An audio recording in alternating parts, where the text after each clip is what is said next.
Assalamualaikum warahmatullahi wabarakatuh. Selamat siang semuanya. Perkenalkan, saya Sabrina Zarasania dari program Makamin X Home Credit. Hari ini saya akan mempresentasikan proyek analitik prediktif dengan studi kasus di Home Credit Indonesia yang berjudul Prediksi Risiko Kredit Menggunakan Analitik Prediktif.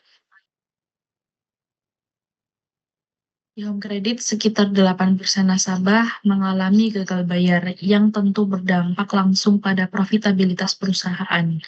Selain itu, 60% fitur dalam data memiliki missing values lebih dari 30% dan sekitar 50% nasabah memiliki lebih dari satu histori kredit. Sehingga proses pengambilan keputusan kredit menjadi kompleks. Maka dari itu, proyek ini bertujuan yang pertama membangun model prediksi gagal bayar yang akurat, yang kedua membandingkan performa model logistik regression dan XGBoost, dan yang ketiga mengukur seberapa besar pengaruh preprocessing terhadap hasil akhir model. Kemudian, sebelum masuk ke modeling, langkah pertama adalah preprocessing. Saya melakukan 7 tahap utama. Yang pertama, menggabungkan dataset di mana application trend CSV dan budaya CSV disatukan. Kemudian kedua, menangani missing values dengan median dan modus. Yang ketiga, melakukan one-hot encoding untuk data kategorikal. Yang keempat, menambahkan fitur baru melalui feature engineering. Yang kelima, menggabungkan dan mengagregasi data dari Bureau. Dan 6, memisahkan fitur dan label target. Yang terakhir, split data 80/20 untuk training dan testing. Kemudian, di bagian ini saya akan menjelaskan proses data preprocessing yang kami lakukan agar data siap digunakan dalam pemodelan machine learning. Yang pertama, penggabungan data. Kami menggabungkan application trend CSV yang berisi data aplikasi nasabah dengan Bureau CSV yang membuat histori kredit eksternal nasabah menggunakan SK ID Core sebagai primary key. Ini penting untuk mendapatkan gambaran lengkap tentang profil risiko setiap nasabah. Dan yang kedua, imputasi missing values lebih dari 60%. Banyak fitur memiliki missing value yang cukup besar. Untuk fitur numerik kami gunakan median karena median lebih tahan terhadap outlier dibandingkan mean. Untuk fitur kategorikal kami gunakan modus agar tetap mempertahankan nilai kategori paling umum.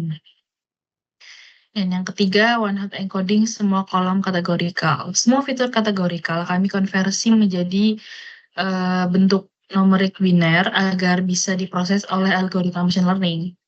Ini menghasilkan banyak kolom baru, namun diperlukan supaya model bisa memahami informasi tersebut. Kemudian yang keempat, feature engineering. Kami menambahkan beberapa fitur turunan seperti income credit ratio, di mana perbandingan antara penghasilan dan total kredit menunjukkan kemampuan bayar. Kemudian employed birth ratio, membandingkan lama kerja dengan usia menunjukkan stabilitas karir. Kemudian yang ketiga, dependence ratio, jumlah tanggungan di bagi anggota keluarga mengindikasikan beban finansial. Kemudian employed anomaly, flag atau tanda untuk data tidak masuk akal. Misalnya, jika terlalu lama bekerja melebihi umur, kemudian kita juga memakai hash missing, di mana fitur yang mendeteksi apakah ada missing value dalam satu baris data. Kemudian kelima, kita melakukan agregasi dari Bureau, di mana dari Bureau CSV kami buat agregasi seperti jumlah kredit aktif, total keterlambatan pembayaran, dan sebagainya. Ini membantu model memahami riwayat finansial dari sisi eksternal. Kemudian yang keenam, yaitu split fitur dan target. Target yang diprediksi adalah target, yaitu 1 untuk nasabah gagal bayar dan 0 untuk yang tidak gagal bayar.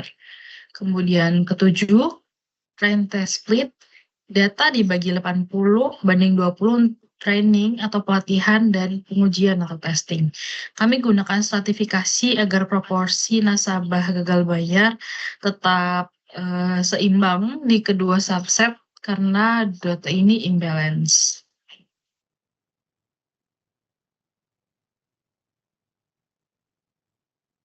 Kita masuk ke selanjutnya, model evaluasi logistik regression dan XGBoost.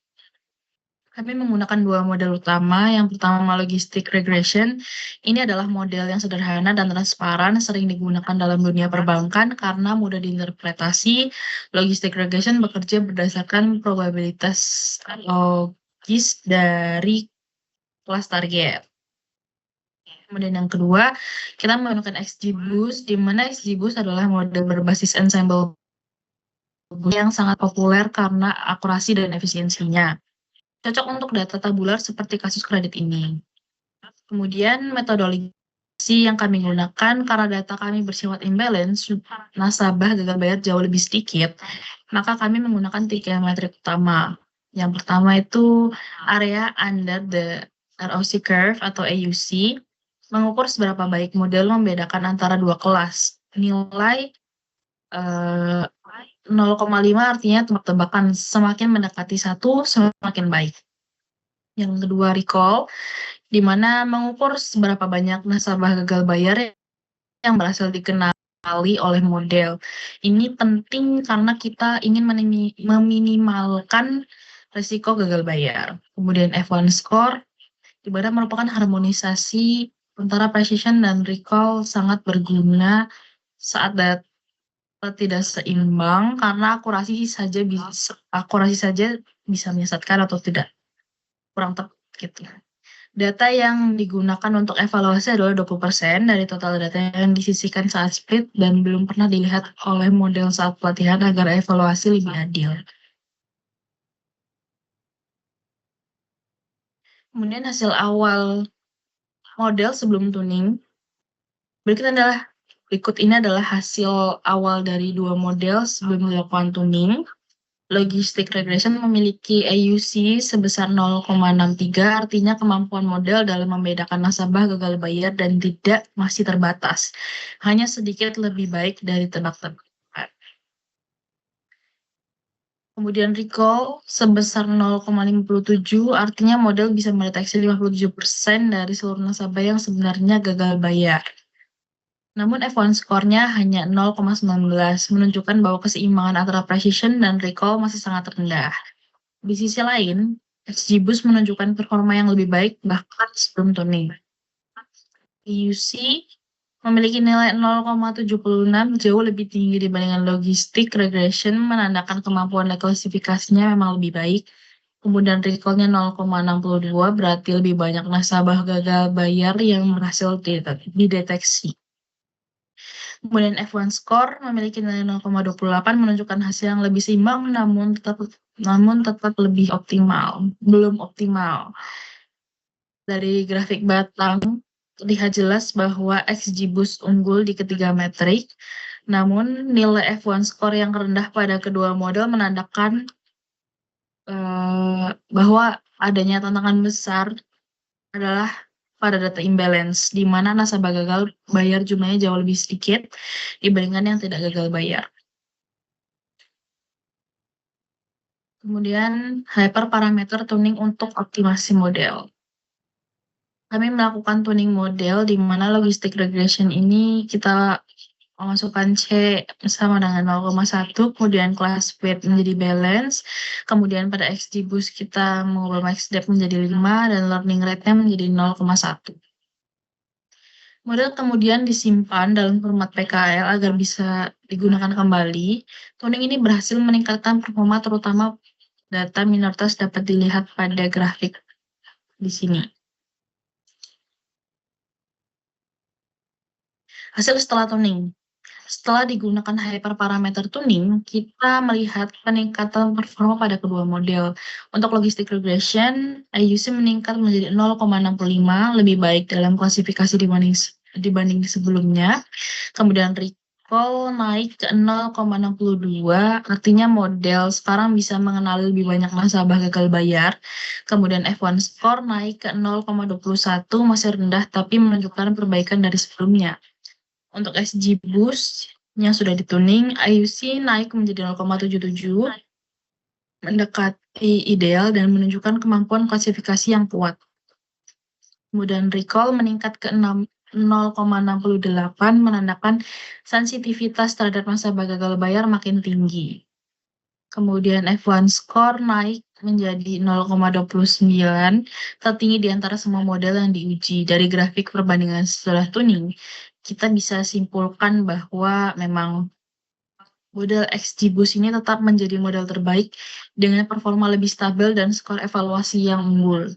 Logistic regression juga meningkat, tapi tetap lebih cocok digunakan jika interpretabilitas atau regulasi menjadi prioritas. Kemudian kesimpulan yang saya dapatkan dari proyek ini bahwa XG Boost yang sudah dituning memberikan performa terbaik dalam prediksi risiko kredit. Kemudian features engineering terbukti sangat membantu meningkatkan akurasi. Kemudian logistic regression masih relevan, terutama untuk kebutuhan interpretasi dan kepatuhan regulasi. Kemudian rekomendasi bisnis dari saya yang pertama itu fokus pada nasabah dengan skor risiko tinggi. Kemudian kedua, menerapkan model scoring dalam proses evaluasi kredit. Kemudian yang ketiga, pantau performa model secara berkala dan retrend jika perlu. Kemudian yang terakhir, mengembangkan dashboard sederhana berbasis hasil model untuk visualisasi hasil model secara real time. Cukup dari saya presentasi kali ini. Terima kasih atas perhatiannya. Mohon maaf jika ada salah kata atau hal-hal yang tidak berkenan. Saya terbuka untuk kritik dan saran. Terima kasih. Wassalamualaikum warahmatullahi wabarakatuh.